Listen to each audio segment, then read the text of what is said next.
हजरत बीवी हाजरा गई थी तो हजरत इस्माइल अलैहिस्सलाम ने अपने पैर की एड़ियों को रगड़ने का काम किया था कि वतन की रेत पे मुझे एड़ियां रगड़ने दे, मुझे यकीन है पानी यहीं से निकलेगा। हम हजरत की उस सुन्नत को सलाम करके संघर्षशील आज तमाम दिनों से पैदल यात्रा चल रहा है आपके बीच में, माननीय श्री आनंद भदौरिया जी से निवेदन करेंगे आए और अपने विचार रखें। जोरदार नारे के साथ मिर्जापुर वाले लगा आनंद भदौरिया अखिलेश यादव, आनंद भदौरिया समाजवादी पार्टी।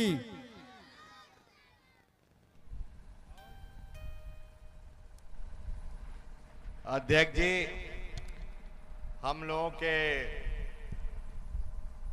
नेता पूर्व विधायक आदरणीय शमशेर बहादुर सेवरू साहब, पूर्व प्रत्याशी आदरणीय नीलू चौधरी जी,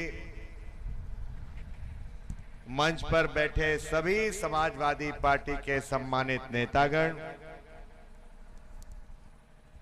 और चुनाव का मसला है, अगर नाम लेंगे और कोई नाम छूट जाएगा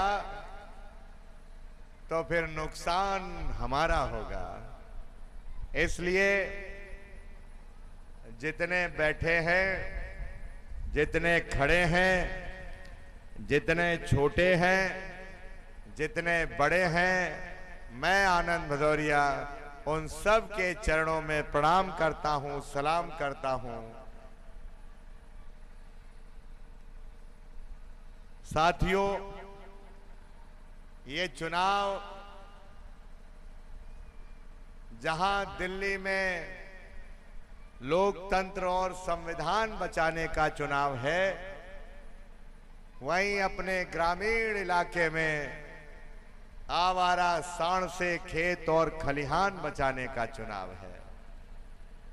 साथ ही साथ धौरारा लोकसभा में पुराने सांसद को हटाकर नया साइकिल वाला सांसद बनाने का चुनाव है। जो लोग यहां से जीत करके चुनाव दो दो बार गए हैं, बताओ मिर्जापुर के साथियों, कभी आपके गांव में आने का काम किए हैं? कभी आपके नदी में जब बाढ़ उफान पर आई है, तब क्या आपका बाढ़ के समय में हालचाल जानने आए हैं? बताइए, कभी आपने उनको संसद भवन में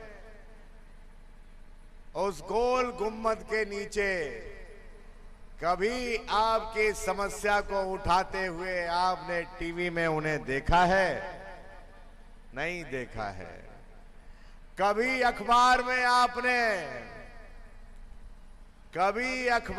आपने आपकी समस्या को उठाते हुए धौरारा लोकसभा क्षेत्र की किसी समस्या को उठाते हुए क्या कोई उनका बयान पढ़ा है? नहीं पढ़ा है। तो ना आपने टीवी में उनको देखा, ना अखबार में देखा, न कभी क्षेत्र में देखा, तो हमें तो वही पुरानी फिल्म का गाना याद आता है, ना तूने सिग्नल देखा ना हमने सिग्नल देखा, एक्सीडेंट हो गया रब्बा रब्बा। क्या उन एक्सीडेंटल सांसद को हटाने का काम करोगे कि नहीं करोगे, ये सवाल आपसे पूछने के लिए आए हैं। तो अगर एक्सीडेंटल सांसद को हटाना चाहते हो तो 13 तारीख, आज वो ऐसी तारीख है जो ये फैसला करेगी कि देश में बाबा साहब का बनाया हुआ संविधान रहेगा कि नहीं रहेगा। बीजेपी संविधान बदल करके ऐसा समाज बनाना चाहती है जिस समाज में केवल एक ही विचारधारा के लोग, भारतीय जनता पार्टी की विचारधारा मानने वाले लोग ही रह सकते हैं, दूसरा किसी विचारधारा को मानने वाले लोगों की जगह नहीं रहेगी। भारतीय जनता पार्टी इसलिए संविधान बदलना चाहती है क्योंकि आरक्षण समाप्त करना चाहती है। समाजवादी इंडिया गठबंधन कांग्रेस पार्टी ने कहा है, नारा दिया है, जिसकी जितनी संख्या भारी उसकी उतनी हिस्सेदारी। इंडिया गठबंधन ने फैसला किया है, जब सरकार बनेगी तो हम गिनती कराने का काम करेंगे किसकी कितनी संख्या है। अब धौरारा में कहते हैं कि मुसलमान भाइयों की संख्या बहुत कम, और गिनती करा लो तो अभी पता चल जाएगा किसकी कितनी संख्या है। और जब संख्या पता चल जाएगी तो फिर उसी हिसाब से सुविधा का लाभ भी मिलेगा। इसीलिए बीजेपी जातीय जनगणना नहीं कराना चाहती है।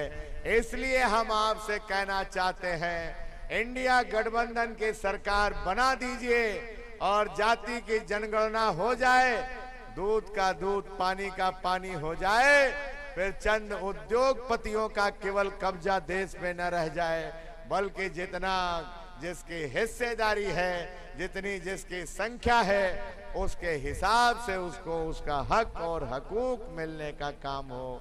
ये फैसला इंडिया गठबंधन करना चाहता है। हम आपसे कहना चाहते साथियों, इंडिया गठबंधन की सरकार ने फैसला किया है, जैसे 2009 में सारा का सारा कर्जा माफ करने का काम किया था, वैसे 2024 में भी सारा का सारा कर्जा माफ करने का काम इंडिया गठबंधन की हुकूमत करेगी। हमारी गरीब परिवार की महिलाओं को साल में 1 लाख रुपए देने का काम इंडिया गठबंधन की सरकार करेगी। हर नौजवान को जो पढ़ा लिखा है उनको भी अपना रोजगार करने के लिए 1 लाख रुपए देने का काम करेगी। बुनकरों की समस्याओं का समाधान करेंगे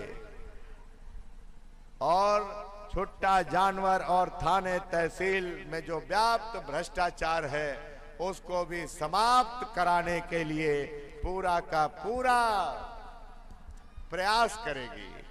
हम आपसे कहना चाहते हैं, अगर इंडिया गठबंधन की हुकूमत बनी, अगर बीजेपी दोबारा आ गई तो सोचो क्या होगा। तीसरी बार आ गई, तीसरी बार अगर आ गए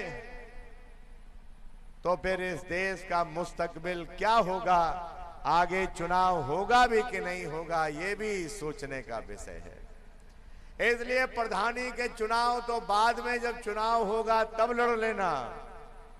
अभी तो एकजुट होकर के ये बड़े चुनाव में बीजेपी को बाहर कर दो, नहीं तो छोटा चुनाव जब होगा तब तो लड़ने को मिलेगा, नहीं छोटा चुनाव होगा ही नहीं तो फिर कहां से लड़ने को मिलेगा। इसलिए हम आपसे कहना चाहते हैं, इंडिया गठबंधन की हुकूमत बनेगी तो जितने भी मदरसों पर जानबूझ करके बीजेपी ने उनका ऐड बंद कर दिया, उनको बंद करने की साजिश कर रही है, वो सारे के सारे बैरियर हटाने का काम करेंगे हम लोग और पुनः पूरा ऐड दे करके और जैसे पहले चलते थे वैसे सारे के सारे मदरसे संचालित होंगे, ये भरोसा आपको हम लोग दे करके जा रहे हैं। इसलिए साथियों, भारतीय जनता पार्टी की हुकूमत को हटाना बहुत जरूरी है। याद रखना, बहुजन समाज पार्टी और भारतीय जनता पार्टी दोनों एक ही सिक्के के पहलू हैं। बीएसपी उतना ही करती है जितना भारतीय जनता पार्टी कहती है, और यहां तो इस बार बीएसपी ने अपना वही उम्मीदवार दे दिया, भारतीय जनता पार्टी का उधार का उम्मीदवार, आरएसएस का उम्मीदवार ही भेज दिया। अब बताओ बीजेपी और बीएसपी की सांठगांठ है कि नहीं है, ये हम आपके बीच में सवाल छोड़ करके जा रहे हैं। इसलिए अगर कोई भी वोट का बंटवारा करने को कहे तो इस बार वोट का बंटवारा कतई मत होने देना। 2014 में हम लोग लड़ रहे थे, दाऊद भाई लड़ रहे थे, जितिन प्रसाद भी चुनाव लड़ रहे थे। इस बार तो दूसरा समीकरण है। इस बार कांग्रेस पार्टी और समाजवादी पार्टी का गठबंधन है। वो साल दूसरा था, ये साल दूसरा है। और अब तो दाऊद भाई, हम लोग, शेरू भाई, नीलू भाई, सब लोग एक मंच पर आकर के जब चुनाव लड़ रहे हैं तो सोचो इस चुनाव का परिणाम क्या होने जा रहा है। बाकी सबकी जमानत जब्त होने जा रही है और साइकिल की बुलंदी बुलंद होने जा रही है। इसलिए हम आपसे निवेदन करने आए हैं, भारतीय जनता पार्टी के उम्मीदवार की जमानत जब्त कराने का काम कर देना, क्योंकि आगे आने वाले दिनों में फिर किसी सांसद की इतनी हिम्मत न पड़े कि अपने क्षेत्र की जनता की अनदेखी कर सके। और अगर जनता की अनदेखी करेगा तो फिर उसकी जमानत जब्त होगी। ये फैसला आप सुनाने का काम कर देना, यही निवेदन आपसे करने के लिए आए। मिर्जापुर के साथियों और अगल बगल के हमारे जो कार्यकर्ता हैं, उनसे निवेदन करेंगे, इस बार अपने नातेदार, रिश्तेदार सबको फोन करके ये निवेदन कर लेना, इस बार चूकने का नहीं है। इस बार ये आखिरी चुनाव है, आखिरी लड़ाई है।